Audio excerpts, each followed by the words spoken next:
Hi guys and welcome to cEDH TV with a card review for Lurrus the Dream Den. This is the white and black Orzhov companion. Each permanent card in your starting deck has converted mana cost 2 or less. If you achieve this condition, you're allowed to have this as your companion. And what you get for your free mana is a free to body with lifelink, and also guys, during each of your turns you may cast one permanent spell with converted mana cost 2 or less from your grave.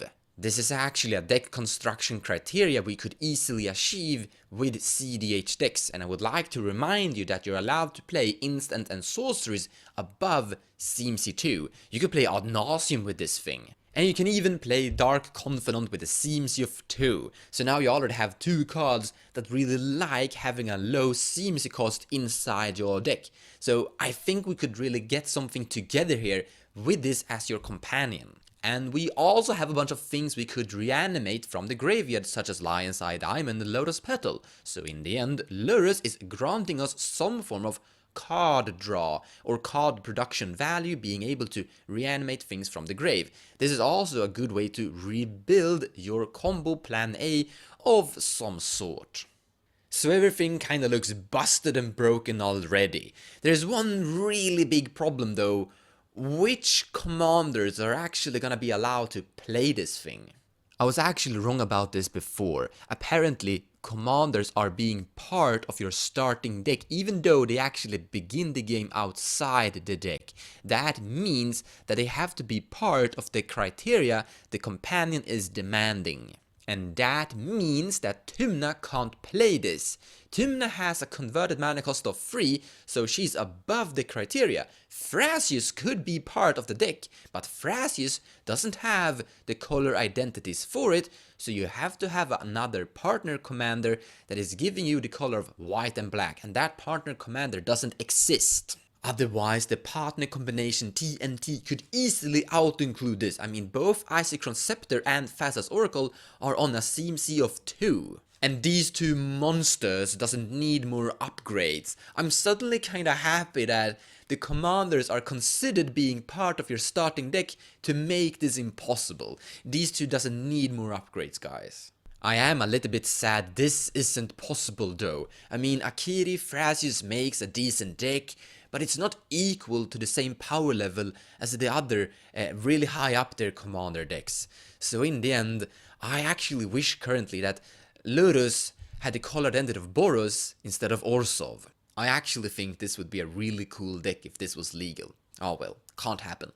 Now this means that there are only 2 commanders that are actually allowed to even begin considering having Lurrus as its companion, and that's Ayli Internal Pilgrim and Karlow of the Ghost Council. And both could actually utilize and build decks around it, I guess. So Ayli sacrificed creatures to gain life, and then she sacrificed creatures to exile stuff. Karlow gains +1/+1 counters whenever you gain life, and Lurrus actually got lifelink, so that's cool. And they could utilize the thing, I guess. Question is, are they going to consider it being worth going down in CMC to 2? I don't know. Another thing to mention is that none of these 2 commanders are actually cEDH viable. Sorry to say so. And they are not going to become cEDH viable just because Lurrus arrived. So, Lurrus is kinda broken. However, none of the cEDH decks is actually allowed to play it, and the only decks that are allowed to play it are casual decks, and I think it's good that we upgrade some casual decks. Oh, that's fine. Whew, we survived this one too. Hold on guys, there's one more thing we need to talk about before we end this review, and that is, we could actually put this thing inside the 99. So here comes the question. Is this card actually good enough that you would want to have it inside your deck, be willing to draw it, cast it for 3 mana to gain the little buffing effect, being able to reanimate cards from your graveyard? If you actually have this inside your deck, you're allowed to have a permanent card with a CMC above 2.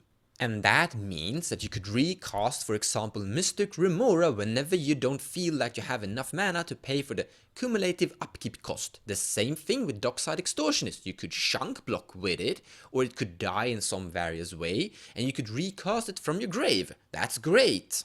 I have a deck that goes by the name of cEDH Super Friends, and I utilize Dockside Extortionist as a combo piece. On the ETB I might gain 5 or more treasures. I use those to activate cEDH to find a legendary permanent that will flicker Dockside Extortionist, and then I win the game from that. And one way to interact with this combo loop is by destroying the Dockside Extortionist.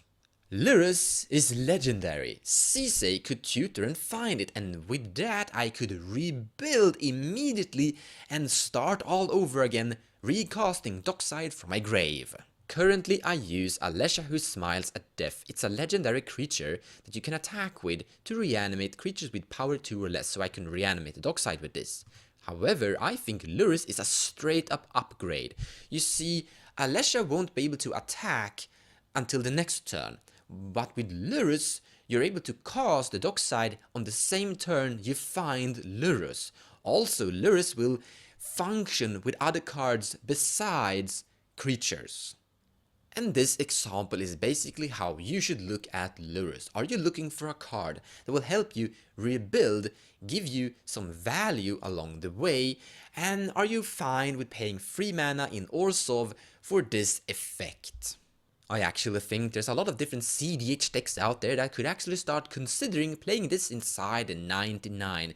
It's very easily to get blindsided looking at the champion and saying, not possible, moving along.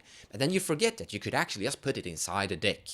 It's not auto-included in any form of way, but I actually think this is a creature that could pop up in a few competitive Commander games. Thank you so much for watching, and I hope you enjoyed the video. If you like what I do and you wanna support me, feel free to share my videos or even checking out my Patreon page.